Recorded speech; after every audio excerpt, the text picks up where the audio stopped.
Pelabuhan Tanjung Priok punya banyak gudang tua. Tapi yang paling ditakuti para kuli bongkar muat adalah gudang nomor kelima.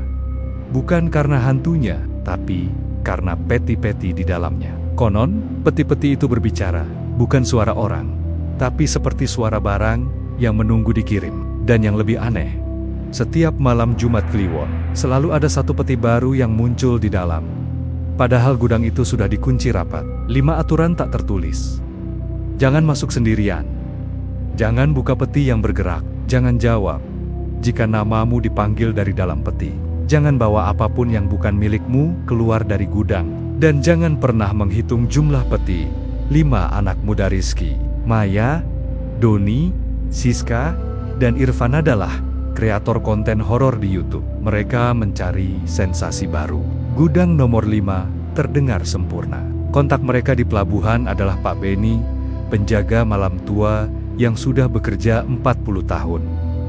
Kalian yakin? Tanya Pak Beni. Matanya menyipit. Banyak yang masuk. Beberapa keluar dengan pikiran kacau. Beberapa tidak keluar sama sekali. Mereka yakin Pak Beni menghela napas dan memberi mereka kunci. Hanya sampai jam ke-12. Setelah itu, aku tidak bertanggung jawab. Dan ingat, jika peti-peti itu mulai berbicara, jangan dengarkan. Malam itu, mereka masuk. Gudang itu besar, gelap, dan bau apek campur kayu basah dan entah apa. Lampu senter mereka menyapu tumpukan peti kayu dari berbagai ukuran. Beberapa tampak sangat tua, beberapa terlihat lebih baru. Doni, yang paling iseng, langsung menghitung. Ada 47 peti. Katanya, Maya mencatat. Mereka mulai merekam. Awalnya, hanya suara angin laut dari celah-celah dinding. Tapi setelah beberapa menit, suara lain mulai terdengar. Samar-samar, seperti bisikan dari dalam peti. Tidak jelas kata-katanya. Tapi, ritmenya seperti orang berbicara. Efek angin, kata Irfan. Tapi wajahnya pucat. Rizky mendekatkan mikrofon ke salah satu peti tua. Rekaman menangkap suara bisikan yang jelas.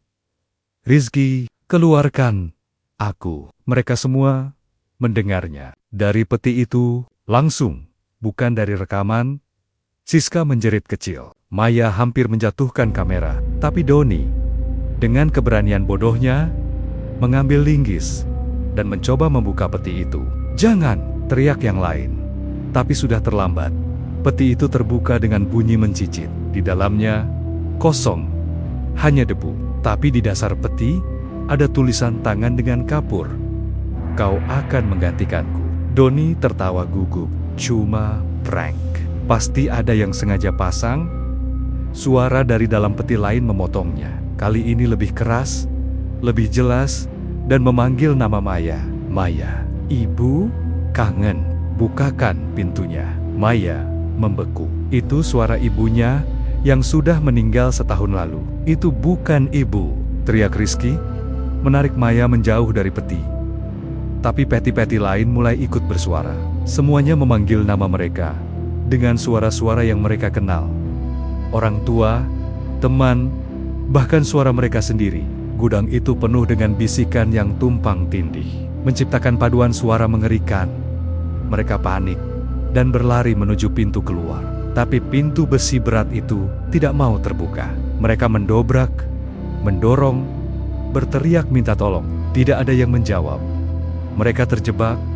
Saat mereka berusaha menenangkan diri, mereka melihat sesuatu yang aneh. Di sudut gudang, ada seorang lelaki tua duduk di atas tumpukan peti.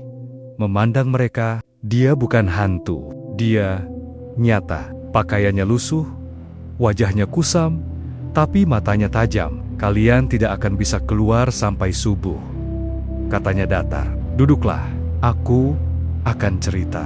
Dia memperkenalkan diri sebagai Marno.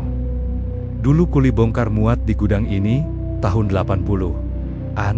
Peti-peti ini bukan peti biasa, katanya. Ini adalah titipan dari orang-orang yang ingin mengirim sesuatu ke alam lain, ke orang yang sudah mati. Ada yang ngirim surat, ada yang ngirim barang kesayangan, ada yang ngirim janji.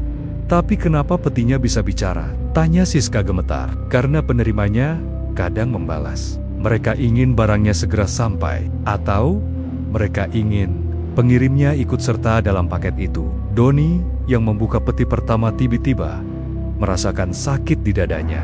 Ia tersungkur. Napasnya sesak. Di lengannya muncul garis-garis merah seperti bekas tali pengikat peti. "Kau sudah menerima alamat pengiriman," kata Marno. "Peti itu memilihmu sebagai pengganti. Sekarang kau terikat. Satu dari kalian akan menjadi isi peti baru malam ini." Kengerian mencengkeram mereka. Mereka memohon pada Marno untuk membantu. "Aku bisa mencoba," katanya. "Tapi kalian harus membantu saya dulu. Saya juga terikat di sini. Sudah 40 tahun. Saya butuh kalian membuka satu peti khusus. Peti nomor ke-0. Di sudut paling gelap. Di dalamnya ada sesuatu yang bisa membatalkan ikatan." Dengan setengah percaya, mereka mengikuti Marno ke sudut gudang. Di sana, sendirian, ada peti hitam tanpa merek apapun. Tidak seperti peti lain, yang ini diam, tidak bersuara. "Bukalah," perintah Marno. Rizky ragu, tapi Doni semakin parah. Sekarang, mereka harus mencoba. Dengan hati-hati, mereka membuka peti itu.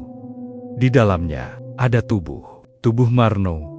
Matanya terbuka, membeku dalam ketakutan abadi. Dan di sekeliling tubuh itu, ada foto-foto lama. Foto Marno muda bersama keluarganya. Foto kapal, foto gudang ini saat masih ramai. Mereka menoleh ke arah Marno yang berdiri di samping mereka. Senyumnya berubah. "Terima kasih," katanya. "Sekarang, kalian sudah membebaskanku." Tubuhnya mulai berubah, meleleh, lalu menyatu dengan peti hitam itu. Dalam beberapa detik, dia hilang. Peti itu tertutup rapat kembali. Dengan satu tambahan baru, nama Marno terukir di sampingnya. "Apa yang terjadi?" teriak Maya. Dari peti-peti lain, suara-suara mulai tertawa. Bukan tawa jahat, tapi tawa lega, tawa ejekan. Seorang wanita muda, setengah transparan, muncul dari salah satu peti. "Dia berhasil," katanya. "Dia menipu kalian dengan sempurna." Ternyata Marno bukan penjaga gudang. Dia adalah korban pertama yang terjebak di sini 40 tahun lalu. Peti nomor 0 adalah tempat ia terperangkap. Satu-satunya cara keluar adalah membuat orang lain membuka peti itu dari luar, lalu secara sukarela menggantikan posisinya sebagai penghuni peti. Dan mereka baru saja melakukannya. Mereka membuka peti. Dan dalam ritual tak sadar, mereka telah menawarkan diri sebagai pengganti. Marno bebas. Mereka sekarang terikat. Satu persatu, anggota kelompok mulai merasa lemas, tertarik menuju peti masing-masing. Doni sudah hampir tak bergerak. Rizky merasakan kakinya seperti diikat tali. Tapi Siska, yang paling kecil dan paling cepat berpikir, melakukan sesuatu yang nekat. Ia mengambil linggis Doni dan memukul peti hitam itu sekuat tenaga hingga pecah. Seketika, semua suara berhenti.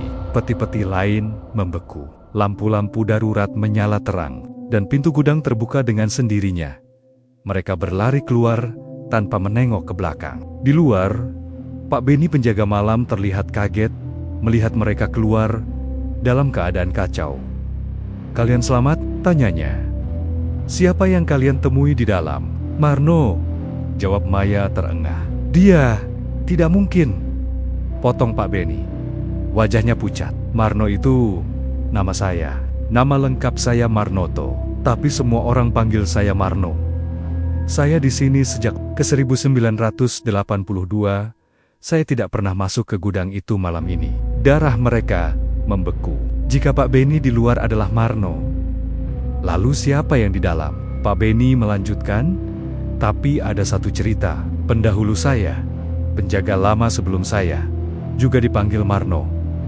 Dia hilang di gudang itu tahun 80-an. Tidak pernah ditemukan." Mereka terdiam. Marno yang mereka temui di dalam adalah roh penjaga lama yang menggunakan nama yang sama untuk mengelabui mereka. Dia tidak butuh peti nomor 0 dibuka.